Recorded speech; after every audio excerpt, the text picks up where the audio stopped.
জীবনের কতটা ঝুঁকি নিয়ে আমরা কাজ করি দেখেন। পাশেই কতগুলো বৈদ্যুতিক তার, যে কোনো সময়ে ঘটে যেতে পারে মারাত্মক দুর্ঘটনা। এই অবস্থায় মাথা গরম থাকাটাই স্বাভাবিক। একা একা ওই মিস্ত্রিরা কোন জায়গায় গেল তার কোনো খোঁজ নেই। আজকে আসুক দেই, এই যে গাঁথনি গাঁথনি ফেলায় ঠিক আছে চলে গেল। আর ভালো লাগে না, একা একা সারা দিন এইভাবে কাজ করতেছি।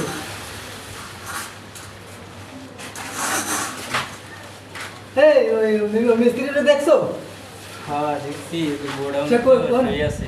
গোডাউন শুয়ে নিছে? দাঁড়া আমি দেখতে যাবো, শুয়া আমি দেখ। কি ব্যাপার? ওরে তো সামলাতে হবে এখন। এখানে এসে শুয়ে রেছিস না? শালার বসালা এবারে দোস্ত দোস্ত দোস্ত তোর দোহাই লাগে দোস্ত, তুই ওরে মারিস না দোস্ত। দোস্ত তুই মারিস না, আমার কথাটা রাখ ভাই। ভাই তুই আমার কথাটা রাখ ভাই। আচ্ছা ঠিক আছে, খালি তোর কথাই ছাড়িয়ে দিলাম। এরকম সামান্য কিছু ব্যাপারে ঘটে যায় বড় বড় ঘটনা। নিজের বিবেক যদি এভাবে বাধা দিত তাহলে বড় বড় ঘটনা ঘটতো না কোনো খুন খারাপি। তাই বন্ধুরা আসুন নিজে সচেতন হই, নিজের রাগটাকে সামলে রাখি। ধন্যবাদ, ভালো থাকবেন।